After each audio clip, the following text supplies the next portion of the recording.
Bom dia, querido irmão, querida irmã, você que nos acompanha nesse momento pelas ondas da Rádio Comunidade FM, pela web rádio Nossa Mãe de Birité, pelas redes sociais da Paróquia de Nossa Senhora das Mercês e pelas nossas redes sociais. Sou o Padre Frei Inácio José, pároco da Paróquia de Nossa Senhora das Mercês, Arquidiocese de Belo Horizonte. Seja bem-vindo ao nosso programa O Pão da Palavra, no qual nós meditamos a Palavra de Deus proclamada neste domingo, 34º domingo do Tempo Comum, solenidade de Jesus Cristo, Rei do Universo.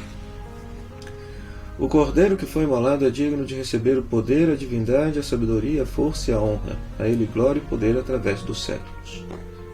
Com esta antífona de entrada, inspirada em alguns versículos do livro do Apocalipse, nós somos introduzidos nesta celebração, no qual nós somos convidados a reconhecer Jesus Cristo como Rei e Senhor de todo o universo.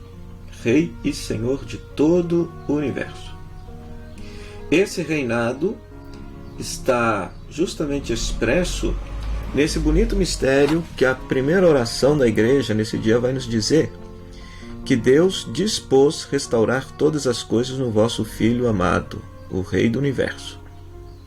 Ou seja, Cristo recapitula em si todo o universo, toda a criação, e por isso ele é o centro da história. É o centro da vida. Por isso, ele é o Rei. Como que esse mistério vai aparecer na palavra de Deus nesse dia? Então, a primeira leitura, tirada de Ezequiel, capítulo 34, o profeta Ezequiel utiliza uma alegoria dizendo que Deus será como um pastor que haverá de cuidar de seu povo, e que Deus haverá de fazer justiça entre ovelha e ovelha, separando as ovelhas boas das más, cuidando daquelas que estão feridas, machucadas, apacentá-las conforme o direito. Então, a imagem de Deus como pastor que conhece cada uma de suas ovelhas e que haverá de apacentá-las conforme o direito e a justiça, bem como reunir todas as ovelhas que estão dispersas pelo mundo. O Salmo responsorial, o Salmo 22, portanto, vai ressoar esta mensagem da primeira leitura.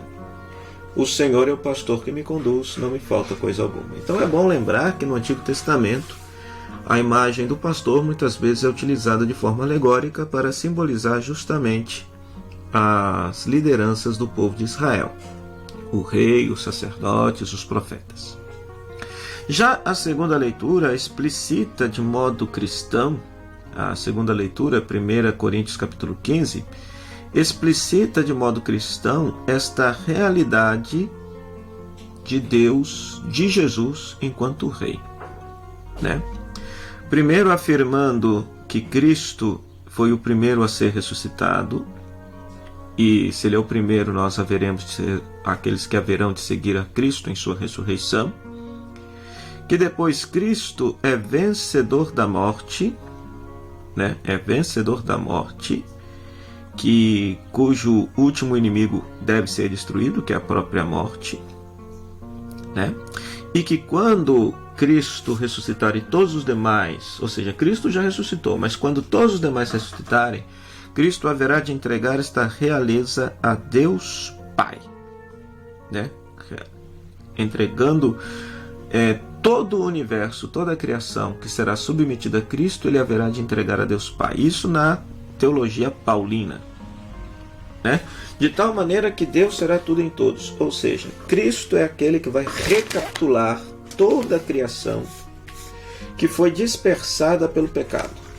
E aqui é interessante, toda a criação que foi dispersada pelo pecado, não só o ser humano, ou seja, toda a criação, todo o universo padece numa condição de pecado. Por quê? Porque está submetido ao ser humano, que por sua vez submeteu a própria vida ao pecado. Então, uma vez que o ser humano se converte a Cristo e tem a Jesus como seu Senhor, a natureza passa a ter também Jesus como Senhor, e tudo é recapitulado em Cristo para a honra e glória de Deus Pai, o verdadeiro Rei. O verdadeiro Rei. Então, esta imagem tão bonita. E já o Evangelho é um texto muito querido nosso, porque é o nosso texto da é o nosso texto de estudo do mestrado, né? Então temos lido vários comentários, várias interpretações desse texto, que aqui, por causa da brevidade do tempo, não tem como da gente fazer uma exegese. Mas quem sabe, futuramente a gente faça um estudo desse texto e grave aí no YouTube para que as pessoas possam perceber a riqueza desse texto. Mas vamos lá, é o último discurso de Jesus no capítulo 25, é a última palavra de Jesus antes dele ser entregue à sua paixão. Então por isso esse texto pode ser considerado como o testamento de Jesus. É a chamada parábola do juízo final, né? Na qual Jesus descreve como que será o juízo, né? Jesus voltando em glória como rei, filho do homem, com todos os seus anjos, todas as nações do mundo todo reunidas diante dele, e aí ele separa cada um de todas as nações, colocando à direita e à esquerda. Ovelhas à direita, conforme diz o texto, à sua direita, e os cabritos à esquerda. A tradução da litúrgica acrescenta um som aqui que não existe no texto, né? Então, as ovelhas estão do lado de Cristo, ao passo que à direita de Cristo, ao passo que os cabritos estão distantes de Cristo à esquerda. Esta proximidade e esse distanciamento. E daí, o rei juiz, Jesus, o Filho do Homem, glorioso, dirá aos que estão à direita: vinde benditos de meu Pai, herdem o reino, porque tive fome, me deste comer, etc, etc. Então ele elenca 6 obras de misericórdia. Os justos perguntam: por quê? Mas quando foi que fizemos isso e te vimos e fizemos isso? E Jesus responde: toda vez que fizestes isso ao menor dos meus irmãos, foi a mim que o fizestes. Então o Rei, o Senhor do Universo, aquele que recapitula em si todas as coisas, ele se identifica com os menores, os pobres, os abandonados, os necessitados, utilizando a fala do Papa Francisco, os descartados deste mundo. Se identifica com os descartados deste mundo.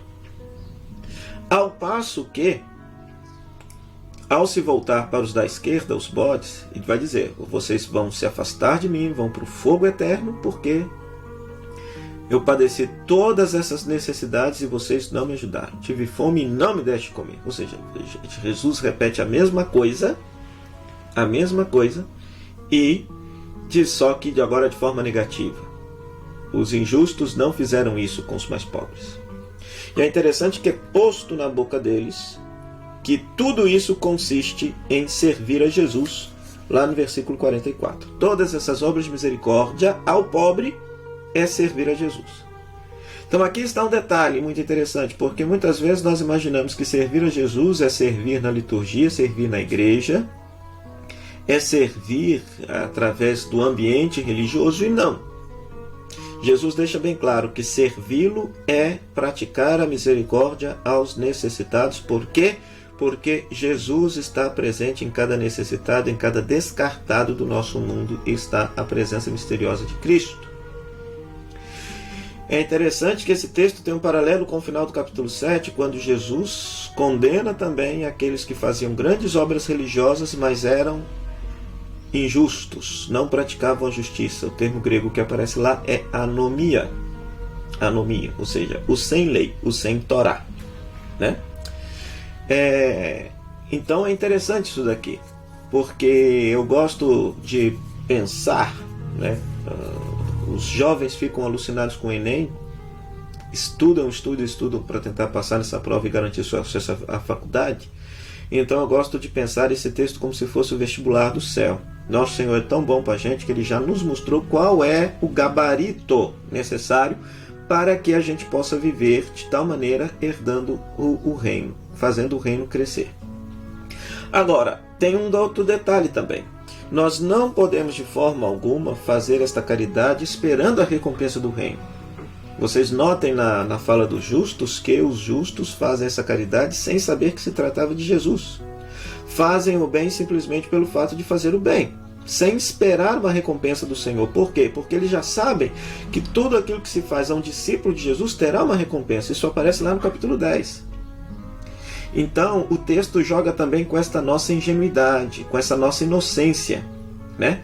Porque nós, sabendo agora que os pobres são a presença de Cristo, corremos também o risco de fazer o bem a eles esperando a recompensa. E também não é nada disso. Devemos fazer o bem por amor ao próximo, de forma gratuita, de forma solidária, altruísta, misericordiosa e jamais buscando uma recompensa.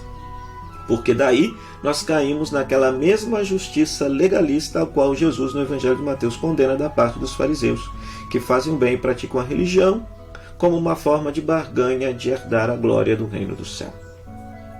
Então é bonito saber, portanto, meu querido irmão e querida irmã, que o Rei do Universo, aquele que é o Senhor de todas as coisas e que recapitula em si todo o universo, ele está presente no pobre e necessitado que bate à nossa porta, ao qual nós devemos servir, amar e acolher, pois é o próprio Cristo que nos vem. O Senhor esteja convosco, Ele está no meio de nós, que a bênção de Deus Todo-Poderoso, Ele que é Pai, Filho e Espírito Santo, desça sobre você e sobre sua família e permaneça para sempre. Amém. O nosso muito obrigado à Rádio Comunidade FM, à Web Rádio Nossa Mãe de Birité, que nos cede esse espaço para pregarmos a Palavra de Deus, a você, querido internauta, pelo seu acesso, pela sua presença nas redes sociais da Paróquia de Nossa Senhora das Mercês, bem como nas nossas redes sociais. Que Deus te abençoe hoje e sempre. Até o próximo programa, o Pão da Palavra, se Deus quiser. Tchau, tchau.